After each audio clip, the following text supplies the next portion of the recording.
Texas escapes Vanderbilt 27-24. And before we get into the takeaways, man, let me know who did you learn more about in this game, you feel like? Texas or Vanderbilt?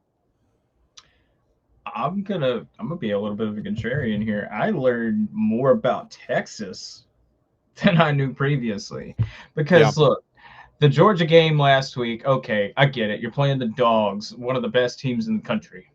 right, Texas is also was supposed to be one of the best teams in the country. And I'm not right, saying they still aren't, but right. what I've noticed, and I don't know if you've noticed this as well, since the oblique injury, Quinn Ewers has not been the same.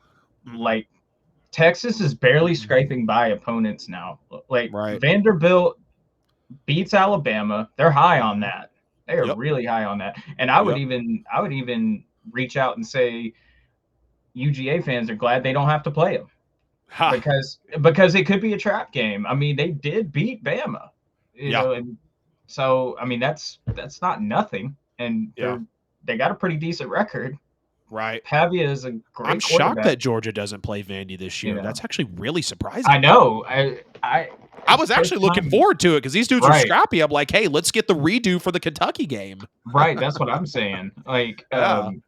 but yeah, I learned way more about Texas, man, because they kept it was a little too close for comfort if you're a Longhorns fan, if you ask Yeah. me. I Yeah. mean, they dominated. Texas did great in yards, passing yards, rushing yards, yards per play. They were killing it, but that score Yep. doesn't reflect that at all. Right. Right. That offensive line was definitely something that we learned a lot about. If I have to talk about, though, who I learned more about in this game, I think I got to say Vanderbilt, man. And Diego Pavia, they literally have a budding I can see that too. superstar, maybe at quarterback coming up. They have a close loss to Missouri in double overtime when they were, at number 7 Mizzou earlier in the year. That was after the horrible Georgia State loss, which a lot of people couldn't forgive Vanderbilt for. After Yeah, they come back and play a close one in double OT to Mizzou, obviously they pull off the biggest upset of the year over number 1 Alabama. They have a good win over Kentucky as well. Of course, they win against Ball State, which they should have, and then they come within just plays from beating Texas as well. And you got growing to, pain L's. you got to think, man, this is a Vanderbilt team that this is not the same Vanderbilt team of the past. They're very tough. They're scrappy. Pavia has an arm. He can move around as well. They're The play physical calling too. is, yeah, very physical. They are as well as the quarterback. And I think the play calling, could get a little bit better, no doubt. But this is a Vanderbilt team that I feel like looks pretty promising for the future. Before I get too much into that, like I said, I feel like I did learn more about Vanderbilt. They just will not go away. Maybe we kind of learned already some about that, and we see what Texas' O-line brought or rather didn't bring to the table. But give me some of your takeaways from the Texas game at them escaping Vanderbilt. So what I really wanted to point out, there was really crucial mistakes by Vanderbilt early on. I mean, missed tackles. I think there might have been a pick early on in the first half because I know he threw two, if I'm not mistaken. So did Quinn. But Vanderbilt ultimately outperformed them in the second half. Oh, yeah. They if they would have played like that the entire game, this would be theirs. Kind Yeah. of similar to that Ohio State Nebraska game. Like, Yep. where was this energy all game long? Right. That's penalties were awful too. They were terrible Oh, on yeah. both sides. I mean, I think there was like Texas had 10 for 10. 108 Yeah. yards. Yeah, it was ridiculous. I mean, so I'm not sure how I feel about Texas going forward. No, my brother's not Right. going to like me saying that, but I mean, because he kind of roots for them part time. But they just Don't he, though? they have not looked the same since since Quinn got injured. Man, they're not the Yep. same to me. Yep. I think somebody's going to come by and exploit them like Georgia did Yep. at some point. And heck, the way Texas A&M's playing, it could be them. Right. People I mean, don't realize that Texas A&M is 5-0 in the SEC. They're at the very top of the SEC standings. They're first right now. right. I mean, Commodores ain't got nothing to be mad about. They don't need to be hanging their head right now. They came close to beating Texas, and like I Yeah. said, they had those two growing pain losses. It happens. Right. They're they're becoming a great football team, kind of like Nebraska. They're on the cusp of that greatness. Right.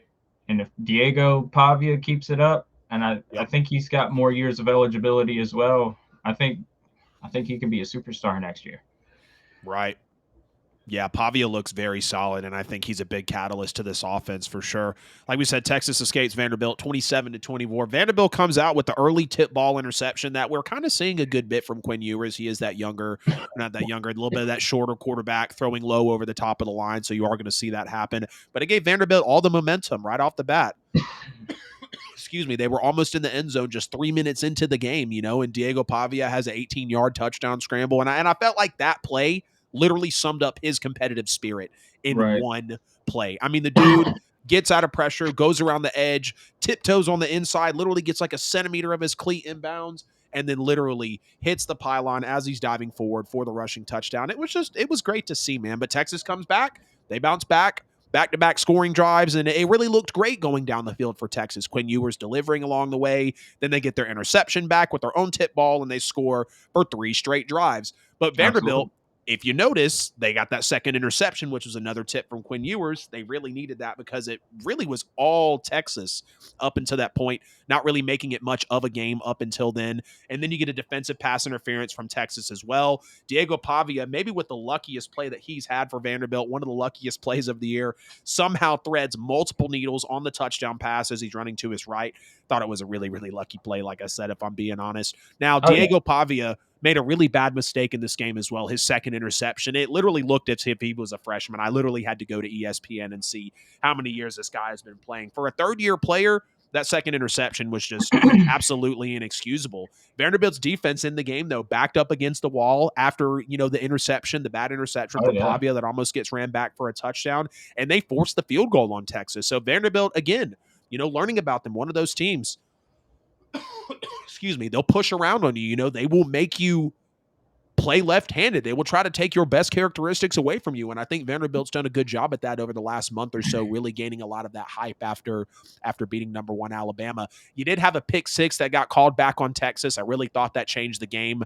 The way that this game looked on the final score. Roughing the Right. passer brings it back, and then you see Texas let Vanderbilt hang around in this game as well. So it really could have been a little uglier for Texas here. But again, with that pick six getting called back, it's going to change the way that the box score looked. I kind of thought, though, that Vanderbilt also was lucky to be in this ball game. They should have thrown a pick six. They had 2 picks early. They had a lucky touchdown pass.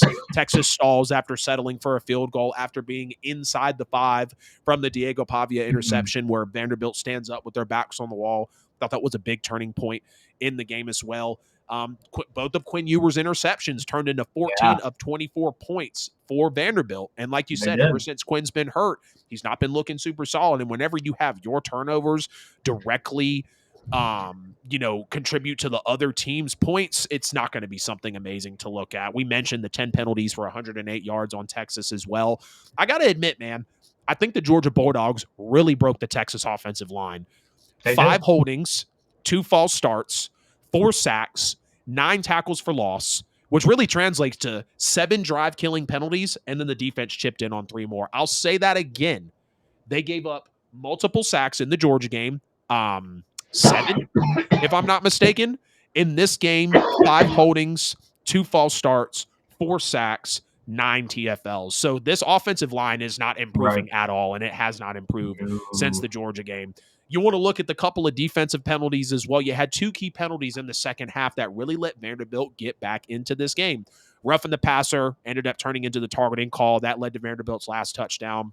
Right. Took away an interception, and Vanderbilt scored their final touchdown of the day on the drive. Malik Muhammad had a pass interference that also resulted in a touchdown too. That pass interference was on 4th down. It kept the drive alive, and then that touchdown, of course, would also come on a 4th down as well. And that O-line is going to be a problem to go through this year, man. Let's just call it what it is. That O-line is going to be something that Texas has to snuff up on. When you're talking about double-digit sacks in the last 2 weeks, when you're talking about 9 TFLs in one game, That's not going to be something that is a sustainable thing. That's something that Sark's going to have to clean up on. You're going to have to see these offensive linemen really gel with each other. And you might even have to start Absolutely. tipping a little bit and taking some of your talented players, which isn't a super advantageous thing when you have talented guys like Golden, like Bond, like Bolden on the team.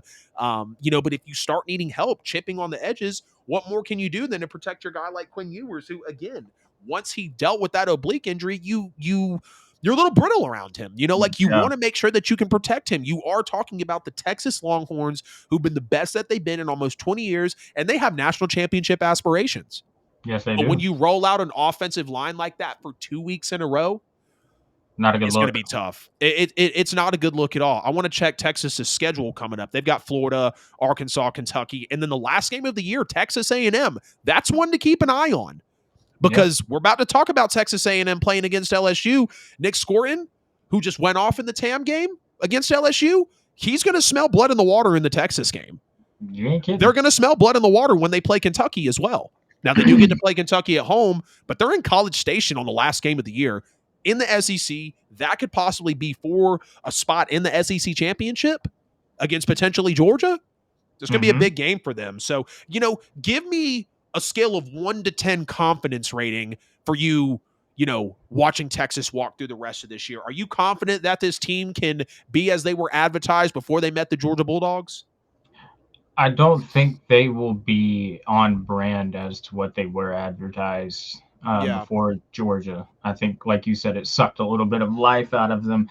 But I right. do think they get through the remainder of the schedule fairly easy. Now, Arkansas could be a trap game because people have lost to them. I think it was Tennessee, wasn't it? I believe so. Yeah, Yeah, they did. Yes, yeah, correct. yeah. Correct. Okay, so you got to worry about Arkansas just a little bit. Kentucky, meh, maybe not. Right. But Enough to push you Texas, around, though. Enough to no, make you yeah. nervous. Oh yeah, absolutely. And depending on where they're playing too. Right, right. If they play at Kroger Field, it's going to be a little weird. But not to say Texas doesn't bounce back from this either. Right. They could go to the lab and correct everything that went wrong, especially with the line. Um, but I'm not going to bash Texas too terribly much. I'm going to give them two compliments. Brent Auburn, great field goal kicker. I mean, he got him 6 points in this game, and DeAndre Moore Jr. Focus on them guys, especially DeAndre Moore. He had 2 touchdowns. He had 97 yards. Right. Get that guy the ball more. Right. Seriously, target him. Got to. Sark's got to keep an Um, eye on that. but yeah, I think they don't have too much to worry about until the Texas A&M game, and then Yeah. they could potentially be 2-loss team. Yeah. And I'll just say this, with the way that Texas and Texas A&M are playing right now, I might give a slight nod to Texas A&M in that game. I would agree with you. That's going to be a fun one to watch. It's a month from today. We know the last 4 or 5 weeks of college football are going to be amazing. All 12, 13, 14 weeks of the regular season are going to be great. The first 9, 10 weeks have been fantastic as well. So, I know you and I as fans, we couldn't be more grateful to see how the season is playing out.